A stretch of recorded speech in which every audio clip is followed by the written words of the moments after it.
So the question now is, how long will the trumpet be silent? What's up, everybody? I'm Jim Rodriguez, and welcome to a new week here on Dodgers Latest. So very happy that you are part of the community. We couldn't do it without you. The viewer count is going up, subscribers are going up, and that's because of you, the very best part of Dodgers Latest. Yeah, we got a new week. The Dodgers took 2 out of 3 from the Texas Rangers, and there was a lot going on this weekend at Dodger Stadium. As the Mets come to town, we'll break into that series as well. But let me tell you, you can always hit me up right there on X and on Instagram at JRodShow. And of course, like, subscribe, share, be part of the community here on Dodgers Latest. Hit that thumbs up button and make that algorithm do its thing. And yeah, the first thing that we got to talk about is, are the Dodgers now kind of in trouble with their closer? Well, Edwin Diaz, his velocity has been a tick down. Basically, his fastball has been averaging under 96 miles an hour. That's at least 1 mile an hour less than he was doing last year when he was over 97 miles an hour. Blew the save on Friday. And the Dodgers have basically said that they're, quote-unquote, treading lightly with their Puerto Rican superstar. 3 years, $69 million is the contract.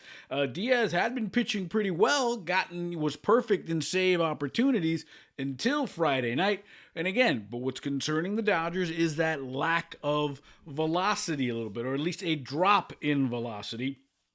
Dave Roberts was very quick to say, hey, we don't think he's hurt. We don't think it's anything mechanical. We don't think it's anything physical, but we want to keep an eye on it. Basically, he ended up getting the vulture win because Max Muncy's third home run of the night got him the win and the Dodgers the win on Friday night. But Diaz did not pitch on Saturday. It was Alex Vesia who came in and got the save. And the Dodgers didn't use him on Sunday as well. So Edwin Diaz, 2 full days off. We'll see if he'll pitch in that Mets series. I'm assuming he will want to get out there against his former teammates.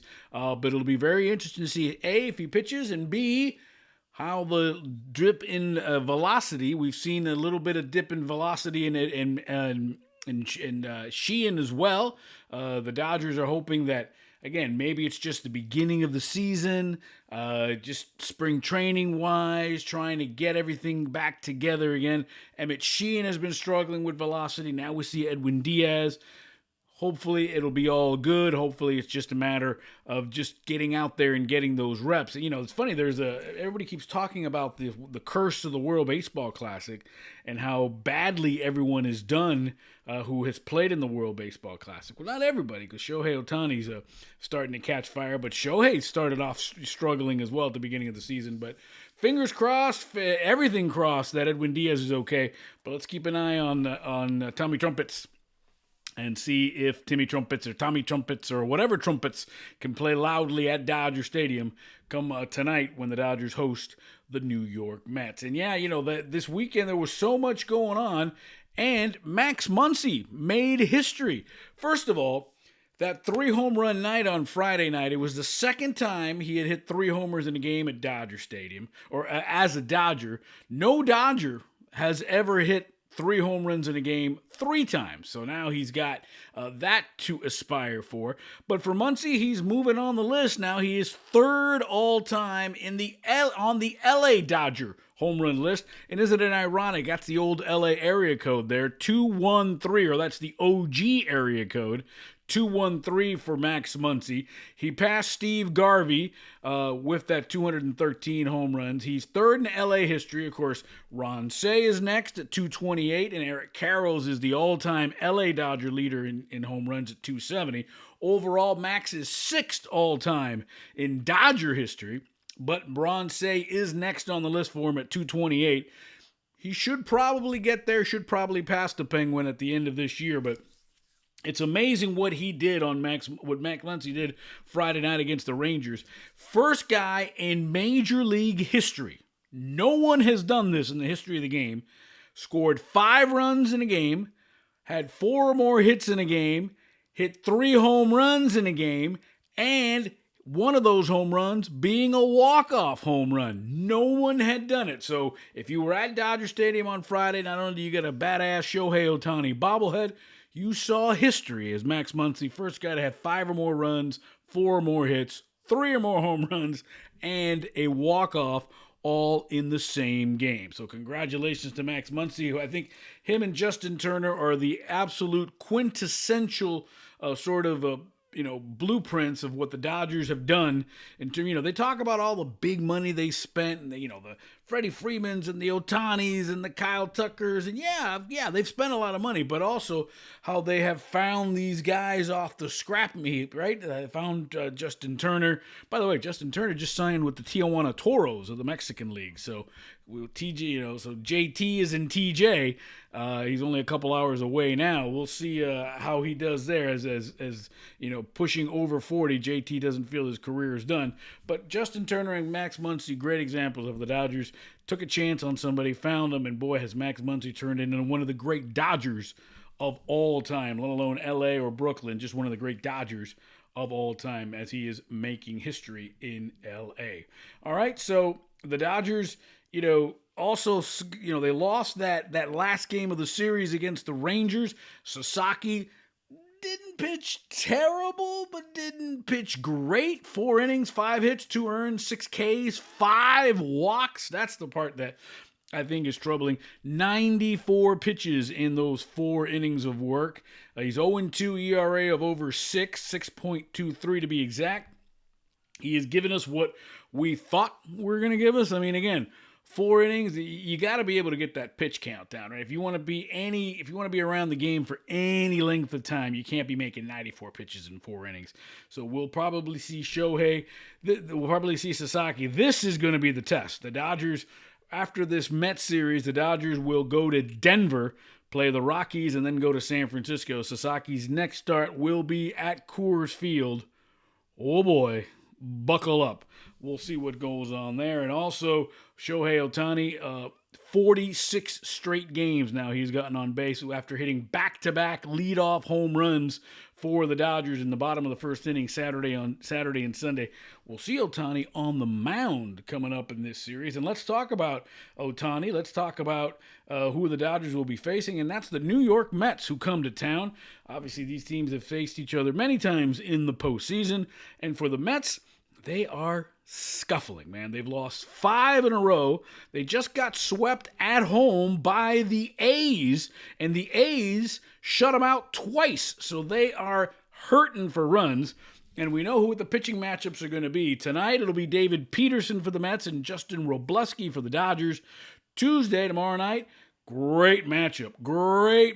Nolan McLean for the Mets and Yoshinobu Yamamoto for the Dodgers. And then on Wednesday, the finale of the series and the homestand.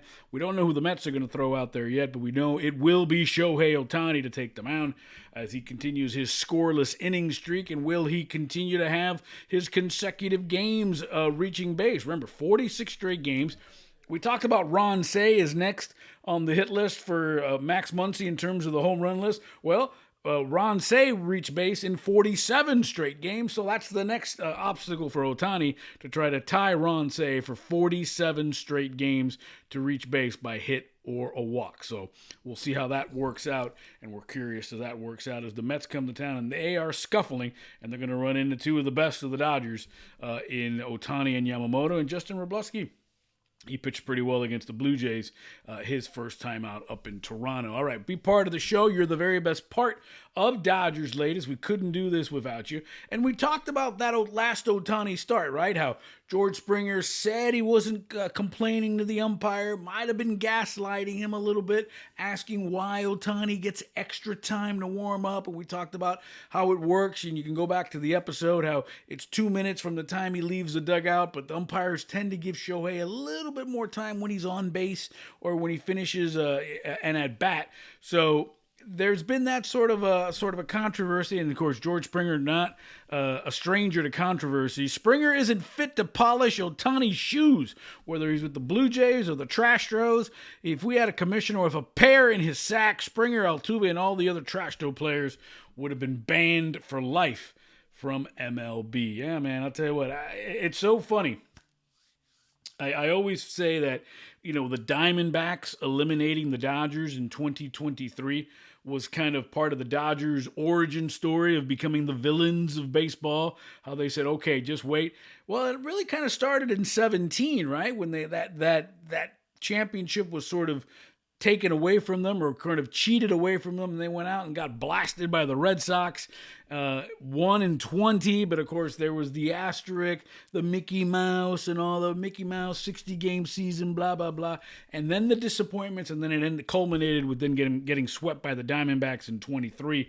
And the Dodgers really became sort of the villains of baseball since then by running wild and winning back-to-back World Series titles. So interesting stuff. And of course, the Blue Jays now are starting to get a bad rap. They're obviously off to a bad start, and the Blue Jays are ruining the mystique from the World Series by becoming whiners. Yeah, the World Series hangover has been true for the Blue Jays. Dodgers, of course, trying to win their third straight World Series, while Toronto trying to get the train back on the tracks again, coming off that World Series appearance against the Dodgers. And everybody thinks it'll be the Dodgers and Blue Jays again in 2025. We'll see in 2026. So we'll see if indeed the Jays and Dodgers can meet again in the Fall Classic. I will tell you what, that was one of the great World Series of all times, one of the great games, sevens of all time. So the Blue Jays and Dodgers, instant classic there. And of course, we love you that you are part of the show. Remember to like, subscribe, and share, and hit me up right there on X and on Instagram at JRodShow. Mets in town tonight for 3 games. Dodgers then off on Thursday, as they are usually off on Thursdays in April and May. And then they jet over to Denver. It's going to be a 7-game road trip, kind of a weird wraparound 4-game series in Colorado. Friday, Saturday, Sunday, Monday in Denver. And then head over to San Francisco to take the Giants. And then back home, Cubs and Marlins as we turn the page into the month of May. But first, it's the Mets, David Peterson and Justin Robleski tonight. Going to probably see some runs in that. Looking forward to that McLean and Yamamoto matchup on Tuesday. I'm Jim Rodriguez. Let's get after it. Let's start and make it a good week. And remember, wherever you stand, it's always time for Dodger baseball.